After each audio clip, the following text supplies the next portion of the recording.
bound to the stake, he went up to Cas and tapped him on the shoulder. "Say, did anybody, did anybody, did anybody ever tell you you could play ball?" Chase lifted his face from his hands and looked at Cas. "Yes," he said, with a wan smile, "but I guess they were mistaken." Cas opened his lips to say something further, but the words never came. He took a long look at Chase, then went to his locker, sat down, and with serious, thoughtful brow began changing his clothes. Mac's sharp voice suddenly stilled the babble in the room.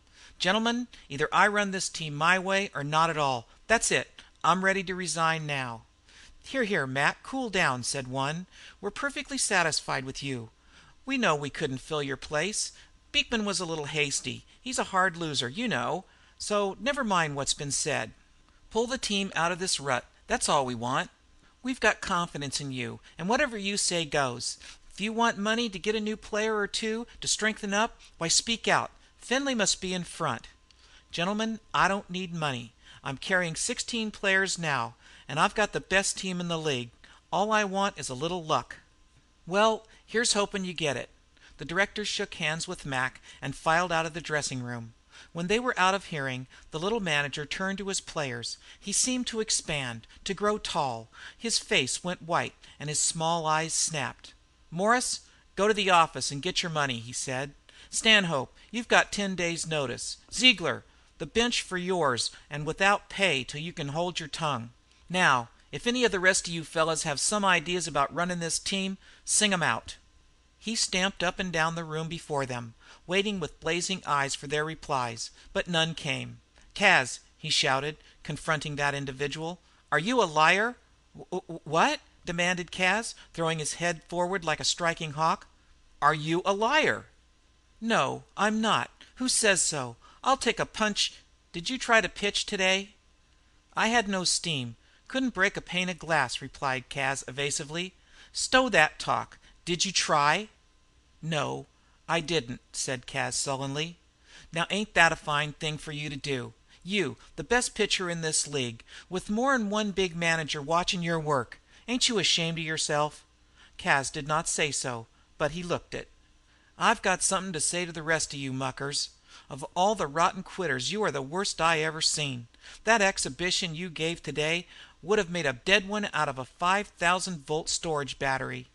Here you are, a bunch of stickers that the likes of ain't in the rest of the league, and you fall down before a measly little slow ball, a floater that babies could hit. You put your boots on every grounder in sight.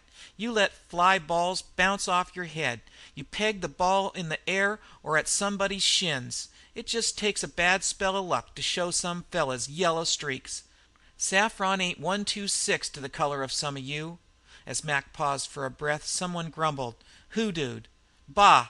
You make me sick," cried Mac. "Suppose we've been hoodooed? Suppose we've fallen into a losing streak? It's time to bust something, ain't it?" Then his manner altered. His voice became soft and persuasive. "Boys, we've got to break our slump. Now there's Cas. You all know what a great twirler he is. And he throwed us down. Look at the outfield. Where's one outside the big leagues that can rank with mine? And they played today with 2 wooden legs. Look at Benny and Meade. Why?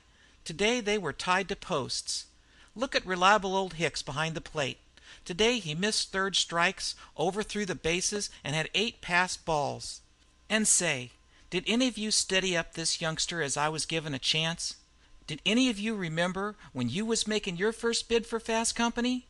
Now, I ain't got no more to say to you, except we're going to brace and we're going through this league like sand through a sieve." With that he turned to Chase, who had listened and now was ready to get his summary dismissal. "Didn't make nothin' of the chance you asked for, did you?" he said brusquely. Chase shook his head. "Lost your nerve at the critical time, when you had a chance to make good. Here I need a shortstop who is fast and can hit and can throw, and you come along trailin' hoodoo and muss up the game, put my team on the bum." Then there was silence, in which Mac walked to and fro before Chase, who still sat with his head bowed. "Now you see what losin' your nerve means. You're as fast as lightnin' on your feet. You got a great arm, and you stand up like a hitter. But you lost your nerve. A ball player mustn't never lose his nerve. See what a chance you had? And I'm weak at short. Now, after I turn you down, you won't never get such a chance again." He kept pacing slowly in front of Chase, watching him narrowly, and when Chase at last lifted his pale, somber face from his hands, Mac came to a sudden stop. With some deliberation he put his hand in his coat pocket and brought forth a book and papers. Then, in a different voice, in the same soft tones with which he had ended his talk to the other players, he said to Chase: "Here's $25 and your contract.